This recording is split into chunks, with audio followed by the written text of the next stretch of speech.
Introduce our last speaker for today, Carl Olsson from Lund University and from University of Chalmers.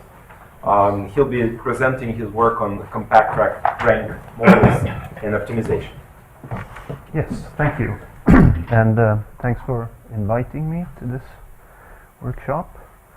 So I made some last minute changes to my presentation. So it's going to be a little bit more practical than what I intended first. But okay, so let's just some motivation for what I am about to talk about. And this is typically the problem that I work with. So I'm into structure from motion. And you typically have a number of images of some objects that you want to reconstruct. So you want to create a 3D model like this, so you want to find the positions of the cameras and the 3D points. And the pipeline works like this. You detect a bunch of points in the images, and then you try to match them between images. So each green line here is a match between two images here. So then you have projections of 3D points into several of these images, and then you can try to figure out the position of the 3D points and the cameras. So hopefully, if you do it right, then like corresponding points, blue points here, should meet in 3D, and then you get your estimation. And this is, in practice, you have noise, so it's an optimization problem where you want your projection px to be as close as your detected image point as possible. So this, oh, sorry. So this is the result. This is kind of what you can get. So these are my cameras down here, and this is my my 3D reconstruction. And if I move to the camera center, then hopefully these should align well. Then I've done a good job. So this is what I always do. And how is this related to rank optimization? Well, if you make a slight simplification and you assume that my cameras are affine, then this is really the problem of factorizing a measurement matrix into something, well, approximating the matrix with something of fixed rank, say 3 or 4. Depends a little bit on how you parameterize the problem. Yeah, so that's why I'm interested in rank problems. And so what I want to do is I want to go beyond these rigid reconstructions and get to non-rigid applications. So, and what you do typically, or like the traditional approach, is to use a rank that is larger than 3 or 4 to model all the deformations that you have. Okay. So that's the motivation for my talk. So I have 2 parts. This is the outline, and I'm probably only going to be able to talk about one of them. It takes too long. So the first part I call compressive rank models, and this deals with trying to handle missing data in the estimations. So this is based on our work that we had at CVPR this year. The second part is much more theoretical, and it's about optimizing functions that have rank constraints or penalties in them. I'll see if I'm fast, maybe I can get to part 2 as well, but probably it's just going to be part 1. Yes, so just in case there is someone who forgot what rank in subspaces is all about, some definitions here. So X is in the column space of A if we can write X as a linear combination of the columns of A. So that's the first sum up here. And the rank of A would be the dimension of this column space that we have. So if these vectors B1 to R is the basis of this column space, then we can write every column in A as a linear combination of these basis elements, and if we put them in a matrix, we get this basis matrix and then the coefficient vector here. Yeah, so this is for a matrix which has rank R. So if we have rank R, then we need R basis elements. And if we put all of that in one matrix, then we get a factorization of A into B and C here. So B is going to be M by R, where R is the rank, and so A is M by N, and this C is going to be N by R. So B, again, B is the basis of the column space, and C are the coefficients that we need to form these columns of A. Alternatively, you can think of this as the rows of A, the row space.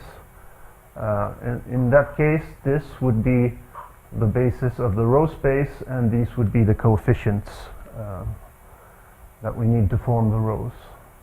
And of course, this decomposition is not unique, because I can multiply by G inverse here, then I get a new B and a new C here, which gives me the same matrix. Right.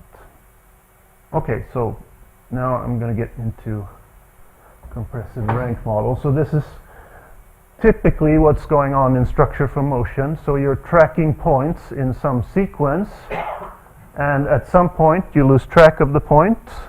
Yeah. Either because of occlusion or just because of tracking failure. So you'll observe like partial trajectories here, and if you put the coordinates of this trajectory, so the rows here would correspond to images, and the columns would correspond to a point that's moving, then typically what you get is a matrix like this. So you have somewhere along the diagonal you have elements, you have visible elements, and then it's empty outside. And the missing data problem is really to fill out what's missing in this matrix. So you want the full trajectories here, and you want to follow the points through all the cameras. And of course, we can't do this unless we know anything. If we don't know anything about the matrix, otherwise I could just put any numbers in here. But the typical assumption is that these measurements come from some matrix which is approximately of low rank. We probably have some noise as well, but we should be able to approximate this with a low rank matrix. Okay. So one way to try to solve this is to try to enforce this rank constraint. This is what I call a global model, because it's a constraint on the entire matrix. So it just says, okay, try to find some approximation of a certain rank to solve this problem. So we're basically searching for a factorization like this. We want to find this B and C that has these sizes here. So B should be M by R0, where R0 is the rank, and C are the coefficients. And so what's going on here is really that we've compressed our M matrix into something which has fewer degrees of freedom. So if we count the number of elements, we'll have this term here. So that's the number of elements in B and C. And also I'm subtracting this R0 squared because of this ambiguity here. So basically, because of this ambiguity, I could assume that the first part of B is maybe the identity matrix or something like this. So then I fix a bit more of the degrees of freedom in X. So basically, this is what you get if you compute the freedom in this factorization here. And typically, R0 is selected so that this is much smaller than just the number of elements in X.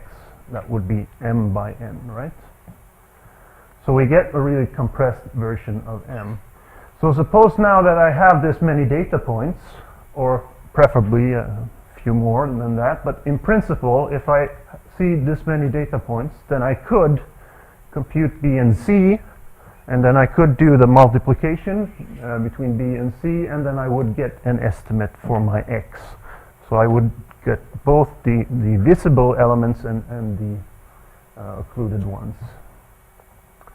So in this way, I could predict at most this number of elements, m times m minus this degree of freedom. And notice that if I reduce my rank, that means I'm compressing the matrix harder, then I can predict more data here. So this number is going to be larger if I, So I can, if I have a lower rank, then I can predict more points. So it's really essential to find a very compact representation of your scene if you want to be able to solve the missing data problem well. Yes, so this is just a simple illustration of what's going on here. So suppose that we're in a three-dimensional space. So my matrix X would have 3 rows. And then I'm saying that R0 is 2, which means that all of my data points, the points here, red, green, and blue, should be on this plane here. So now imagine that I get another point, and suppose that I only know X and Y coordinate of that point, so I'm missing one coordinate. Well, by saying that it should be on this plane, I can sort of work out what the Z coordinate would be. So that's why you're able to fill in some missing data here. So that's nice, but it doesn't quite work always. So this is a simple experiment that we did. So blue points are visible in the current frame, and red ones are predicted by the model here. And you see that something nasty is going on here. It doesn't look right.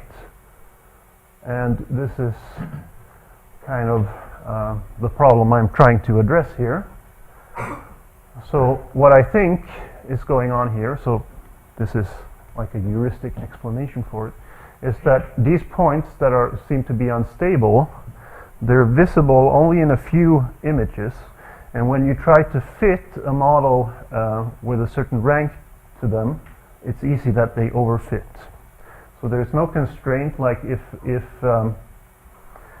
any part of the scene is less complex than what the total rank admits, then there is nothing there's no incentive to make that part simpler.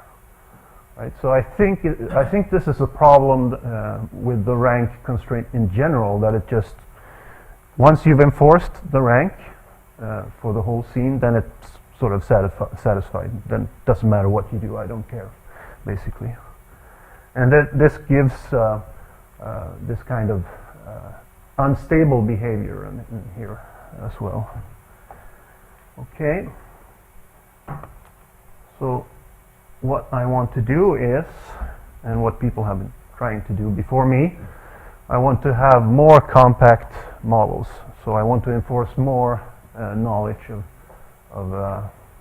what's going on here. One way to do this, well, you can try to reduce the rank of the whole matrix, but then you might not be able to model the full variation of the data. So one way to do it is to divide the matrix into clusters, or what I like to call local models. So you might have to permute the columns here, but essentially divide it into blocks, this matrix. And then you constrain the rank of each of these blocks, and you probably say it should be a little bit lower than the rank of the full matrix, right? So basically you treat all of these clusters independently, and you enforce some factorization of all of these. So this could be, for example, like rigid body parts or something like this. And this is also called the union of subspaces because the points can choose which cluster they're from, and you represent the data with the union of the subspaces. Okay, and so this is exactly the same, except now I have a basis for each cluster of size m by rk, and then I have coefficients for each cluster. And if you work out the degrees of freedom, it's just the same, except you have to sum over the clusters here. Okay? And in the example I had before, what we're doing now, if rk is 1, is basically that we're fitting lines to all of these data points, right? So this gives, in some sense, a little bit of a more compact representation. Yeah. So that's good. So one thing which I don't like about this model is that these basis elements here, or basis matrices, are completely independent of each other. So this model has no idea what's going on between the clusters. It's not capturing any dynamics between clusters. So what we wanted to do with this work is to try to use both of these approaches. So we call it the unified model. So we have the global rank constraint, which says that the whole matrix should be of a certain rank, but then we also search for clusters of lower rank. So we still have this trying to enforce a low complexity of the whole scene, but we're also trying to find parts of the scene that are less complex to be able to compress the data even further. Okay, so basically what we're doing is that instead of choosing these B's completely independent, we have a global basis which spans the global subspace, and from that basis we extract other basis vectors for the clusters, basically. And if you just insert this into the previous, this formula here, and you factor out B, this is what you get. So again, the B is the basis of the full subspace of the full scene. U is something that selects the cluster basis, and then C is something that fits the data to that cluster basis. Okay. Okay, so it's quite easy to compute the degrees of freedom of this representation. So you have m by r 0 elements in B. That's this term, and we subtract this r0 squared because of the ambiguity out here, and then we have the same cluster costs for each one here. So you sum over the clusters here. So that's going to be the degrees of freedom of this. Okay. So that's going to be the degrees of freedom of this representation. So in this case, we have the constraint that these lines corresponds to the clusters. They should also be in the plane here. Yes? I have a potentially silly question, but this formulation and the one on the previous slide, does this require which cluster each point belongs to? Yes, but that's what we're also estimating that. Yeah.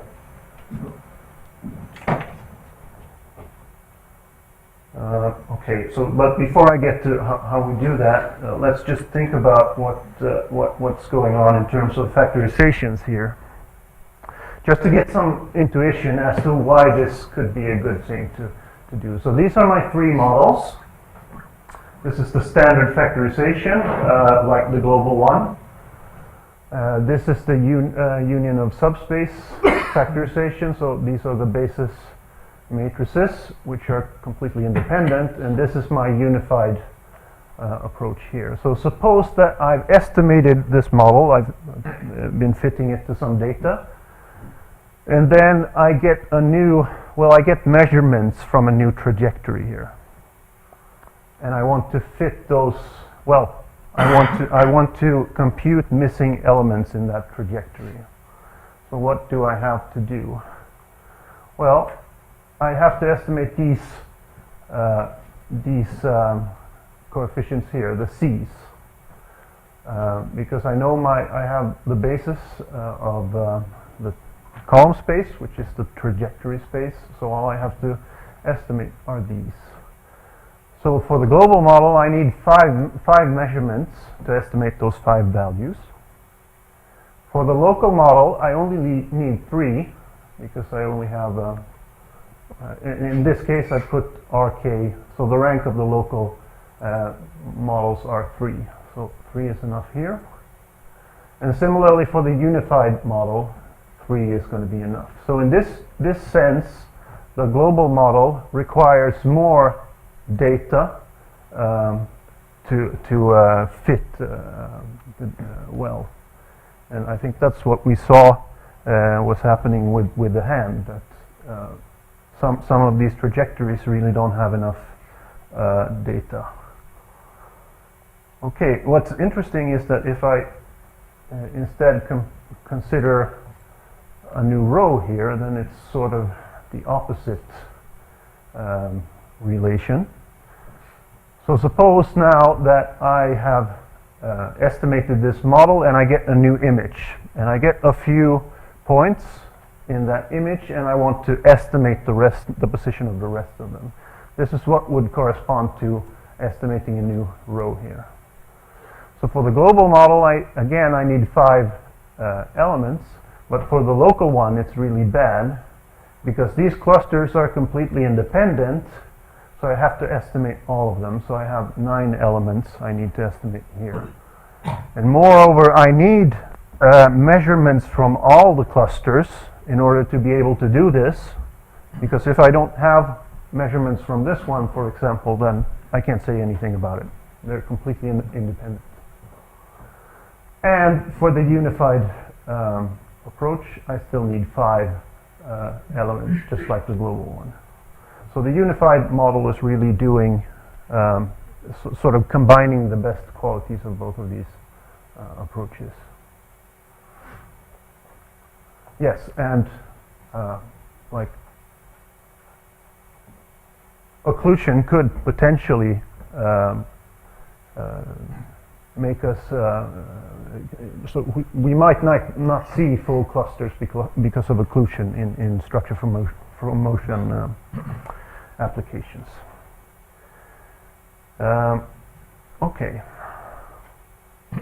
Yeah, and also before I go further on, in this model, I do not. It is possible that if there is a motion dependency here, I could, in principle, predict one cluster from the other 2 models here, if there is a dependency, which I've learned, if you will.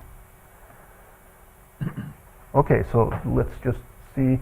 Okay, so this is the hand sequence again. This is what the data looks like. So white means I've visible data, and black means missing data. And this is the result.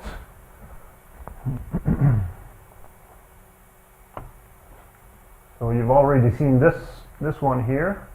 So this is not present in the local one because these clusters, when you see the clusters, you have a really compact description of the trajectories here. So that's good.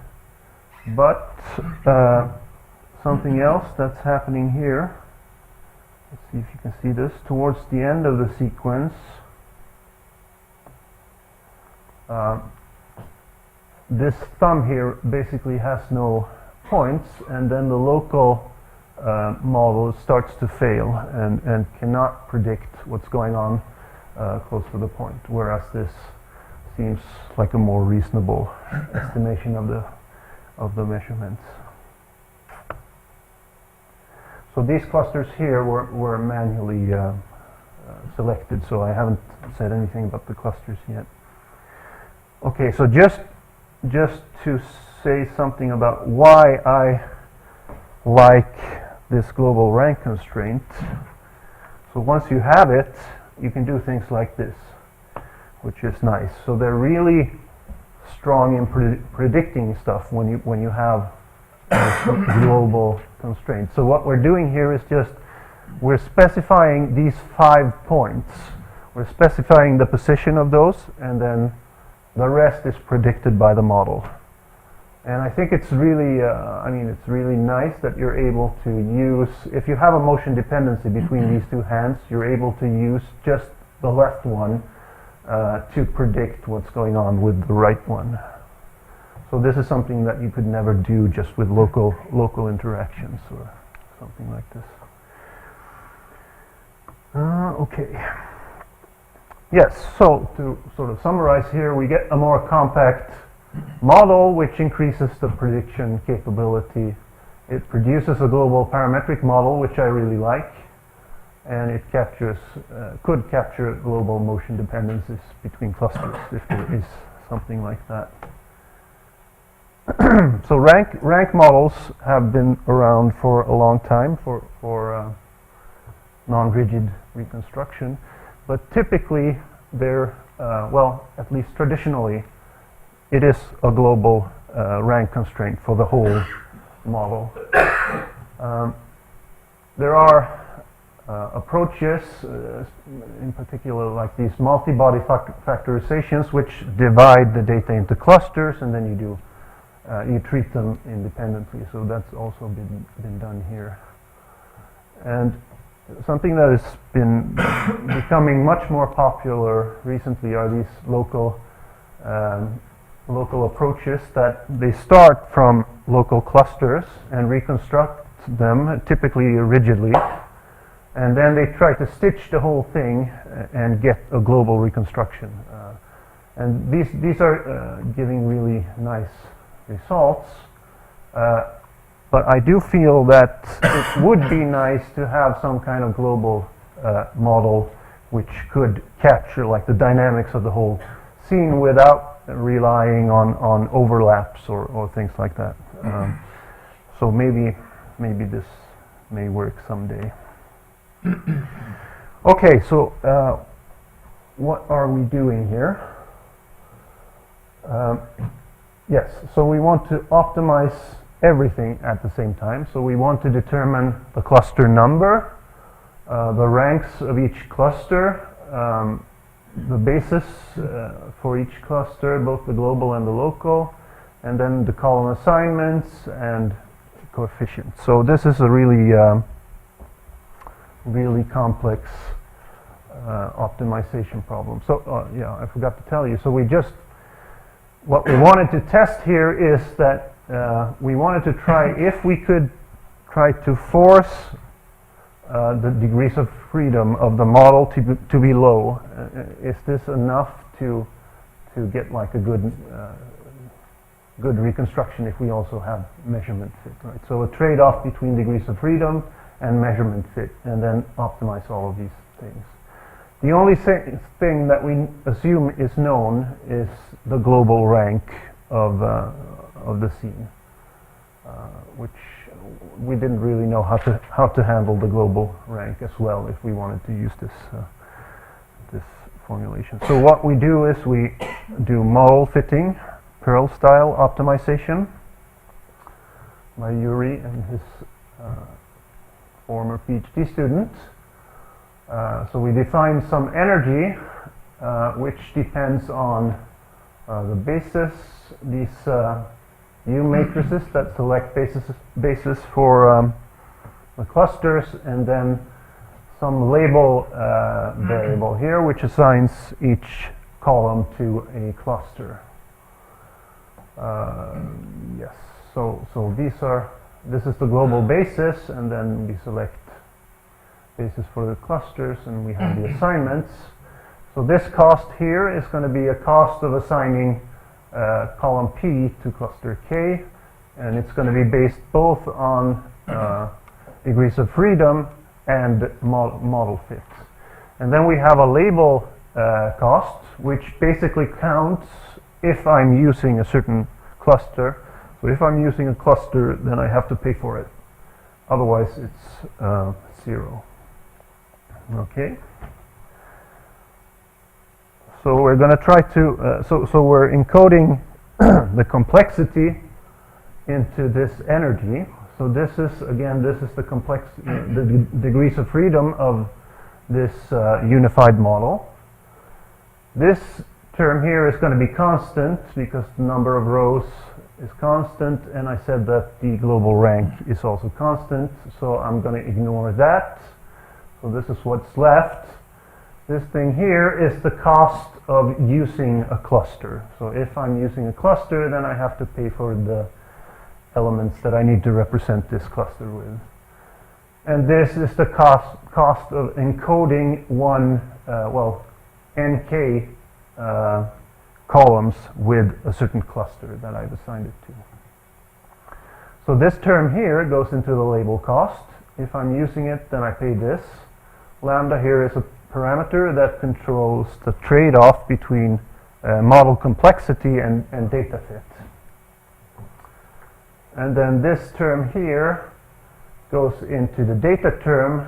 So remember, I'm summing over the columns here, so I will get this sum over k. Nk is the number of elements that I have in the cluster. Okay, so this and this will encode my degrees of freedom, and this is going to be my data fit, which basically measures, once I have B and U here, how good is my fit if that cluster is assigned, if that column is assigned to the cluster. So conceptually, it's quite a simple energy. It's just a trade-off between the freedom and the data fit here, and that's what we try to optimize. So this is the algorithm. We start by assigning all columns to one cluster, and then we estimate the B. So this is standard factorization approach using local optimization. And then we generate proposal clusters. So we're basically sampling new subspace bases from our current solution. And we are randomly selecting a rank for it. So we get subspace proposals of different ranks. And then we do alpha expansion over these proposals. And when that's done, we refine. And then we repeat this over and over until hopefully it'll converge. But it's quite a slow process though. Okay, so when we wanted to test this, we tried 3 different types of missing data. So this seems to be what people generally like to test on. So this is uniform missing data. This never, more or less never happens in structure from motion. But just to be able to compare,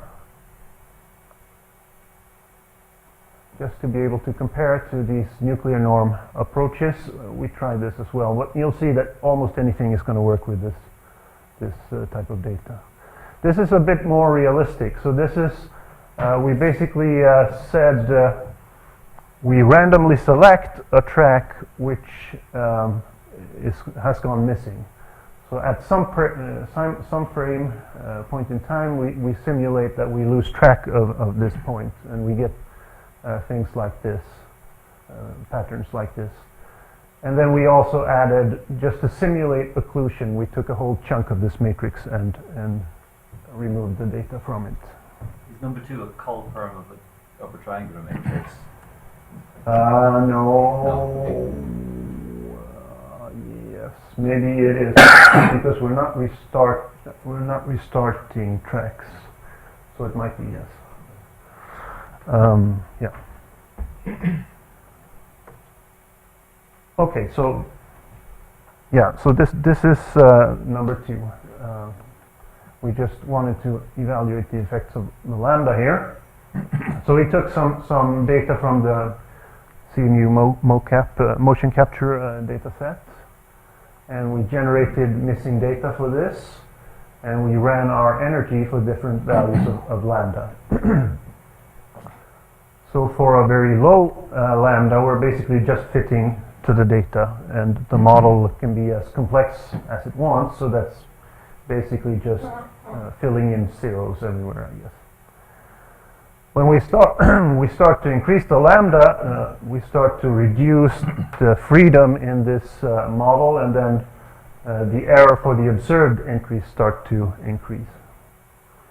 But this makes it predict the missing data better up to some point. At some point, the complexity becomes too low to model the full variation of the scene. So then the missing data starts to decrease again. So this seems like a reasonable thing with a trade-off like this. And this is the model complexity, the total degrees of freedom in the model that I fit here.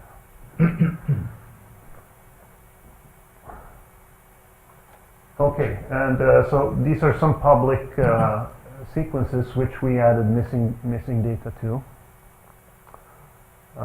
Just to show you the clusters. So this is typically what the clusters look like. They're a bit noisy because we have lots of them, and in the transitions between clusters, it's uncertain which one the point will choose. So they look a bit noisy.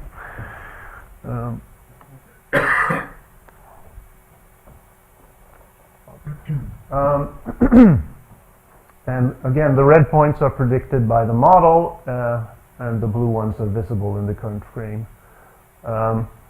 And yeah, so it's as expected that we're not doing as well as the other two on the observed data, but we're doing much better on the missing data. Okay. And yeah, so this part here is what the local clusters cannot reconstruct because we don't have any data from those clusters.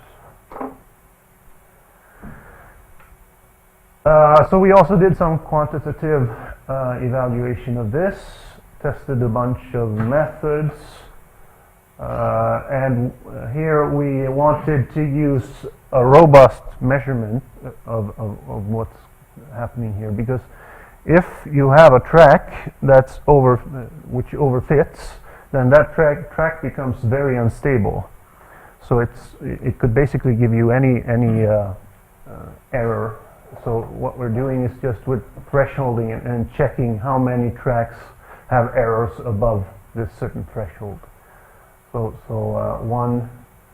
the other way around. How many are correctly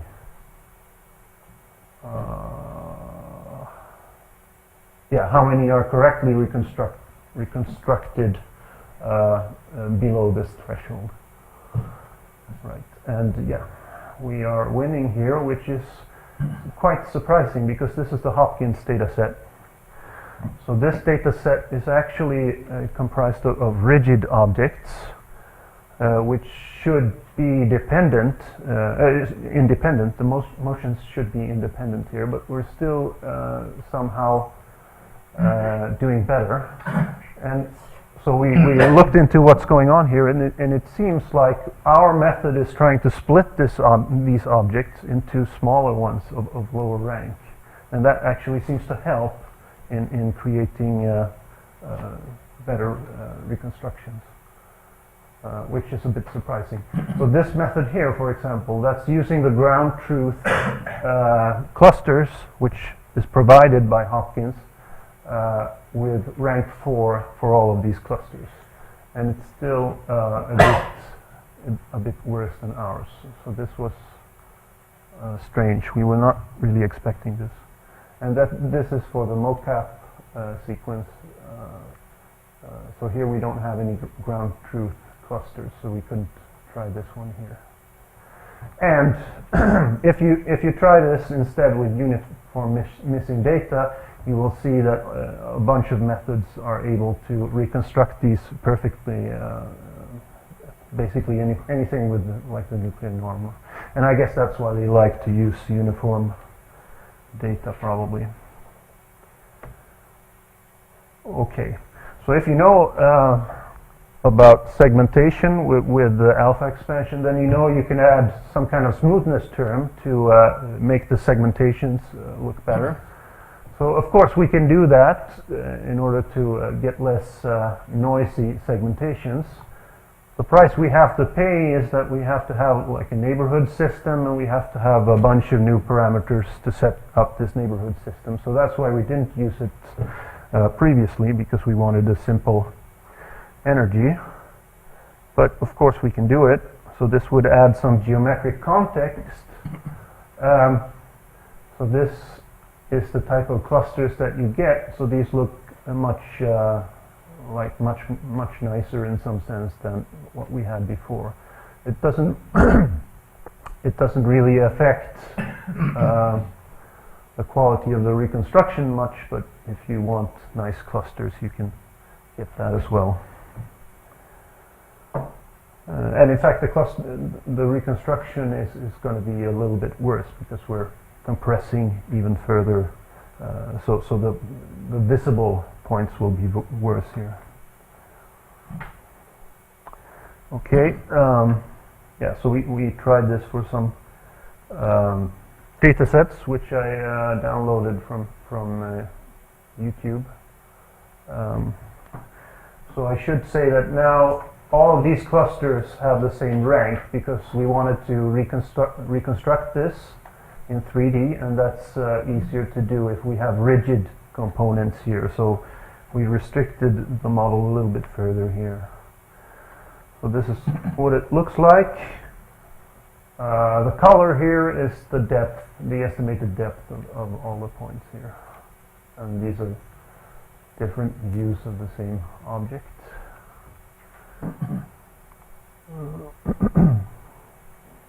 And just to compare, so these are some methods that are using a global rank model, and so typically the points look quite good when they're visible, but when they become missing, then just it's over 15 like crazy here.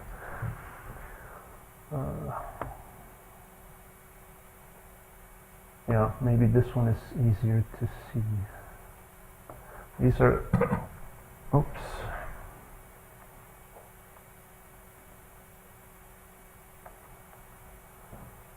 So if you look at, for example, these points, so these are visible now, and then they become occluded, and then they just overfit.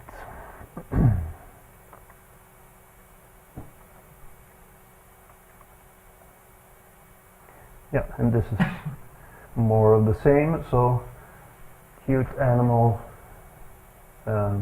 This is for Olga. She wanted cute animals in the presentation.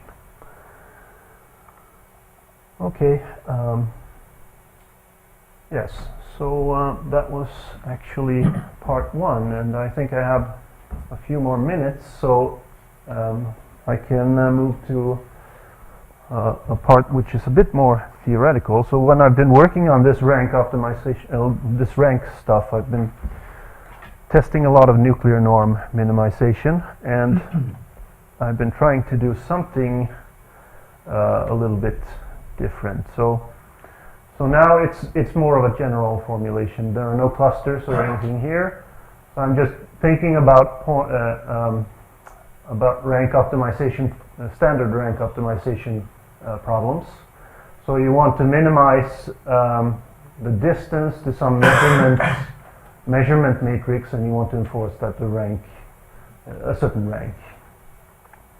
So this is a very common problem, and we know how to solve this by the Eckhart-Young theorem. So what you do is you compute the singular value decomposition of the matrix, and then you take all the first singular values, and the rest you let them be zero, right?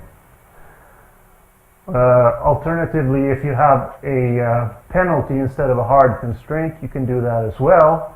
You can apply the Eckhart-Young to it, and it says that you should take your singular values and you should truncate You should keep the ones that are above a certain threshold, and the rest will be put to 0. Okay. So what if I make a slight generalization here? I add some convex function to this problem. So C is as nice as you want it, and some convex function. Then I'm not able to use this closed form solution anymore. And my optimization function here is going to be non-convex. It's even, yeah, well, it's not even continuous because of the rank function. So local optimization could be difficult here. And what people typically do is they replace this rank function with some convex surrogate. And they use typically the nuclear norm. So instead of counting the number of non-zero singular values, you're just penalizing the sum, like the L1 norm of the singular values here. So the nice thing about this is that it's convex, so you can solve this problem optimally, globally optimally if you like. And the bad thing about it is that it penalizes both the large and the small singular values. So typically the large ones are the ones we want to extract. So it contains like the useful signal or whatever we're trying to get here. And the small ones are the noise, which we try to suppress. There is a closed, if you, again, if you remove this, there is a closed form solution that you can get through the SVD. So again, you do singular value decomposition of this one, and then you subtract mu over 2 from all of the singular values. And then you keep the ones that are positive, right? So basically you're subtracting from every singular value here, which introduces a shrinking bias here. And this is, of course you probably all know this, this has been used in lots of works. There has been approaches that try to use non-convex formulations in order to reduce this shrinking bias, but typically they're local methods without guarantees for optimality. And of course you have the corresponding literature in L1 norm minimization. So what we tried to do in this work is to keep this term here. So this term is very useful in saying that, okay, we want a relaxation and we want a solution which is close to x0. So it's really not, if you have some term like this, it seems a bit, it doesn't seem good to make a relaxation that is valid all over like the whole space, right? So it's really only in the vicinity of x0 which we're interested in having some good relaxation. And we made it a little bit more general than just the rank function here. So we have a function g which takes the rank and gives some number. This g function should look like this. So basically a sum of differences here, and it's growing. So you can think of it like a convex function, for example. So if it's a real valued convex function and you insert the rank into it, probably it has to be positive as well. Growing, yeah. And these are the two examples that we're interested in. So we have a penalty, a rank penalized version, and then we have a hard constraint on the rank. So this I here is the indicator function. It's either 0 or 1, 0 or infinity if this is fulfilled or not. Okay. And it's actually, the theory is fine. You can have this g here, some of these can be infinity if you like. It doesn't matter, everything works anyway. So what we've done is that we've developed some numerical algorithms for evaluating these convex envelopes that we get. For one of them we get a closed form expression, but in general it's going to be, we need to evaluate them by solving a minimization problem. And we can compute proximal operators of these efficiently, and for this one the proximal operator is closed form. So you can apply ADMM type of optimization if you like. So yeah, just to illustrate the principle, to get our relaxation we compute the biconjugate of the original function. So suppose that you have a non-convex function like this, you can try to compute the conjugate function, which is this one, and you can interpret this as a line which has a certain derivative given by y, or gradient if it's multidimensional, which touches this curve in one point, or possibly more, but it's always below this curve here. And you can do this for all possible derivatives, and you get all of these lower bounds on the function here. And then you compute once more the conjugate of the resulting function, and you get this here. And this is the convex envelope of the original one. So that's what we're doing for this somewhat more complicated function that I had before.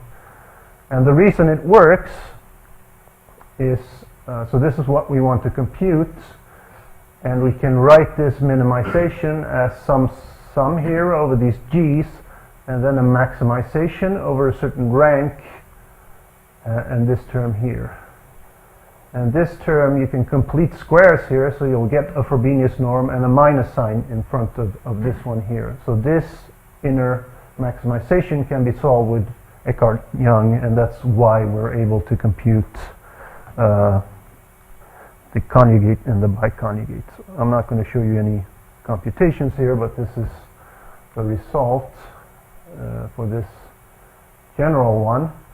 So you will have to do a maximization over a matrix here.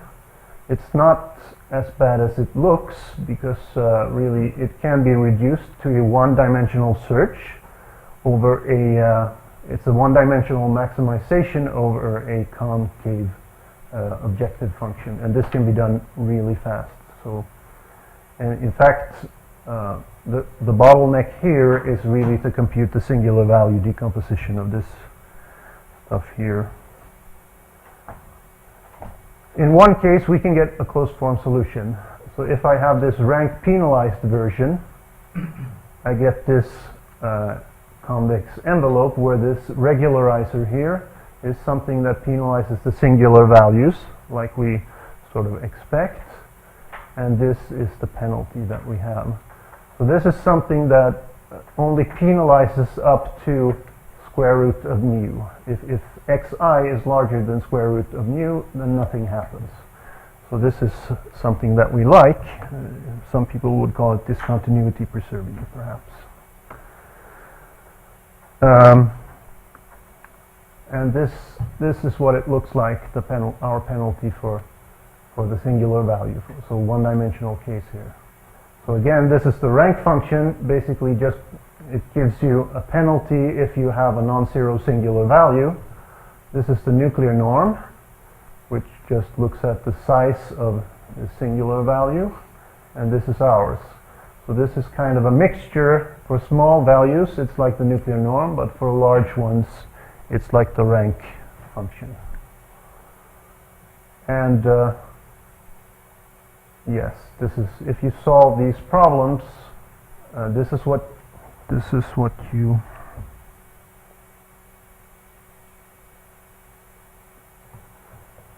this is what you get. So these yellow bars are the singular values of the x0 matrix, and if you minimize this problem, what happens is that every singular value which is below the threshold will be zero, so you get the red bars. And our approach will give you exactly the same thing if you don't add some extra function to it. So that's nice, I think. Right. I think I'll skip ahead. Maybe I'll show this one as well. You can get a nice visualization of what the relaxation of this one looks like. So remember, this is the hard constraint.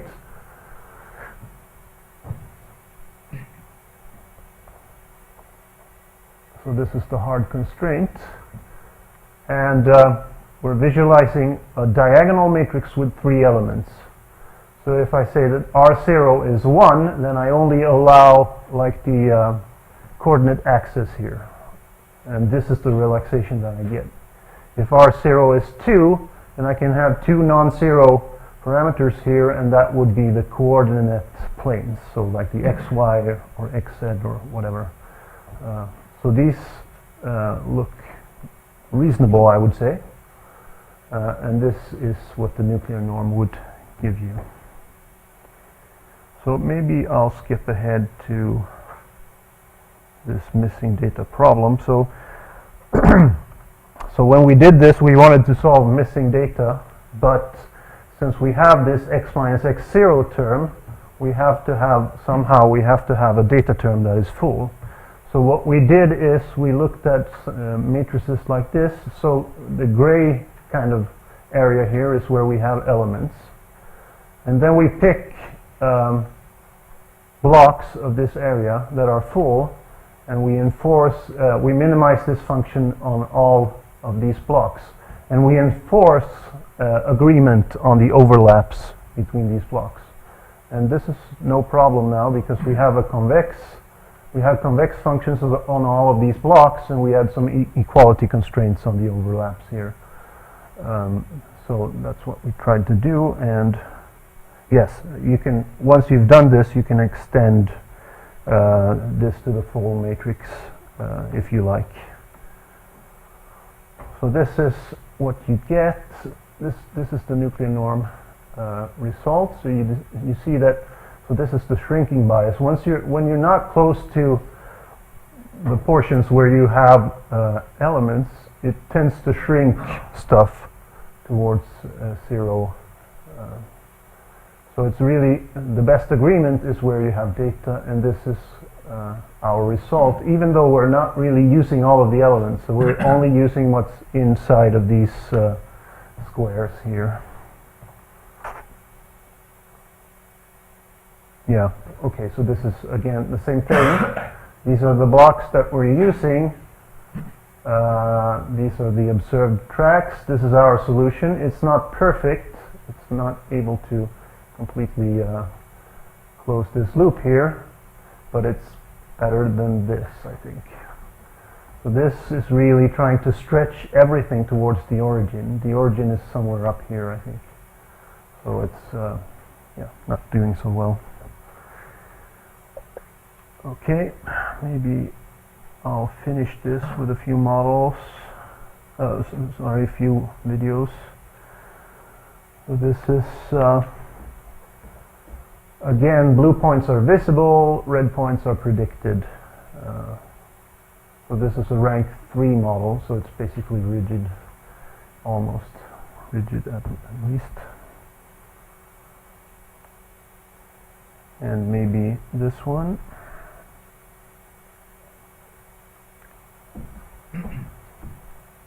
So this is typical, again, the nuclear norm is trying to stretch everything towards the origin when we don't have data close to what we're predicting.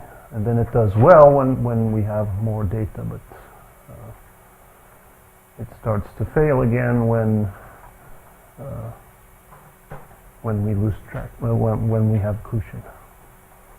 And I think generally we're doing better. Should I stop now, or? Yeah, I think this is a good place to stop. Yeah, definitely a good place to stop.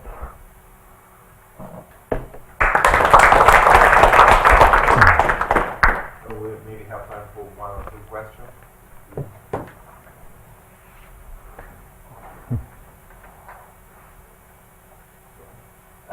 You said that you added this pairwise term on the cluster membership, indicator variables, and you said that of course that makes the reconstruction worse, but that's only if you keep everything else the same. Yes. it seems reasonable to me to then play again with Lambda. Yes, of course. It's just I wanted to. I wanted to compare. So it's not the same number of clusters here, for example. So I wanted to compare exactly the same settings and see what it does to the reconstruction. But of course, you can modify these weights and try to make the data fit more important, if you like, right? Yes, and ultimately it may be that the rightmost is really a better way to do it. Perhaps, in terms of quality of reconstruction. Yeah. Perhaps, yeah. I kind of also agree with this, just because it seems like the spatial support should be a little bit more like what's on the right-hand side. So it sounds like. Of course, but yeah, of course. But if you want to have spatial support, so remember that this is 3D, and points are coming and going. So it's not a trivial thing to make a neighborhood system here. That's actually a bit tricky. Right, but still, like, probably conceptually, these points that are close by should have more, likely to belong to yes, but then similar. Of course, but then you have to check. So these are deforming things. So sometimes they have to be close throughout the sequence. In that case, if you want to do that, yeah. Yes. All right, so maybe then we should leave the questions for after the end of the session. Okay, well, let's thank Carl again. Thank you.